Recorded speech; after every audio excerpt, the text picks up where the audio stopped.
एक गांव में एक सास बहू रहत रही।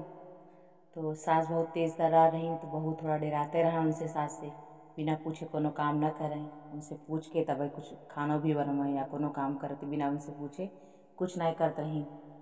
फिर एक बार उनके पड़ोस में छठ माता का पूजा रही, तो वो लोग आईने उनका न्योता दे सास रानी का। तो कहीं ठीक बा हम आउे। बहू से कहीं बहू हम कल जाबे, छठ माता का पूजा है, तो अपन तू अपन काम उम टाइम से कैलू। कहीं ठीक है। तो इनके बहू के मन में आए कल तो मम्मी चली जाइ हैं पूजा में, तो हम अपन जौन है हमार दूध बरिया खाए के बहुत दिन से मन करता है। अब इनसे कहब तो गुस्सा न जाए, हम अपन ये चले जाइए, तब तक हम अपन बनाए उनाए के अपन खा लेबै। तो यह दिमाग में ले के सोई गई।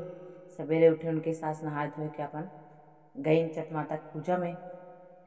तो जो पूजा में चली गई, फिर यहाँ ये फटाफट दूध उध तो यहाँ चूल्हा जलाए के दूध रख दीन, उबले ला शक्कर डाल दीन और पिसान सान के फटाफट जो है बरिया बने बने दूध में डाले लागी।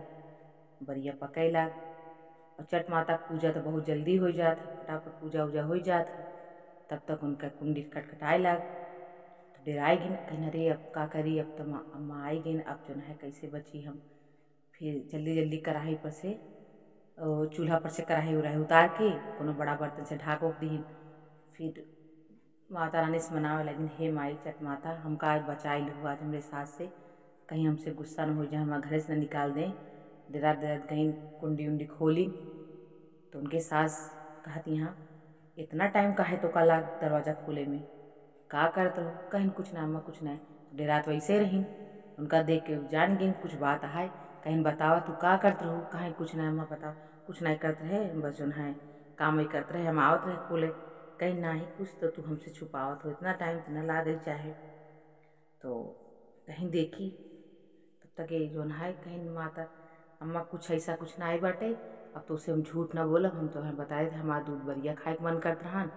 तो यही बिना हम सोचे तू चली जाब पूजा में, तब तक हम अपन बना के खा लेबै। हम डर के मारा तो उसे कुछ बताए नहीं, तो बिगड़बो यही बिना हम ना बतावत रहे। तो कहीं कहाँ बने हो दिखावा। तो ले गए रसोईया में दिखाइन, बर्तन उठाइन, तो देखत यहाँ अरे ये तो जितना बरिया रही सब सोने खोई गए। तो उनके सास के ऐसे कैसे फिर आई देखी उन्हों, कहीं अरे हाँ ये तो जो है सोने खोई गए। तो उनके सास कहीं ई कैसे भा, पहले हमें ही बतावा। तो जो है दूध चुरत रहो का करत रहो। कहीं कुछ नहीं, तो कुंडी जब खटकी तो हम बेराई गए। हम छठ माता से जो है प्रार्थना करे लगे कि माता हमारा जीव बचाओ, अम्मा हमका डटी हैं। यही डर के मारे हम जो है इसे माता जी को मनाए हैं। तो माता रानी की कृपा से ही सारी बरिया सोने खोई गई। तो उनके सास जो है खुश हो गई, कहीं की चला कोनो बात नहीं ना, माता रानी की कृपा से बरिया सोने खोई गए। हमास के भी दिल लौटा, चला अब तो हर जोन खाए मने तू तो खावा करा, जैसे रहा वैसे रहा, अब तो हम कुछ न कहबे। माता रानी की कृपा से जो है इतना धन हमें सबके मिल गया। फिर अपन उन्हों के दिन सुधर गया, अच्छा दिन हो गया। सास पर तो बहुत प्रेम से फिर रहा। लेकिन हे छठ माता, जैसे उनका सबके दिन बदलू वैसे सबका दिन अच्छा लाऊ। जय छठ माता की।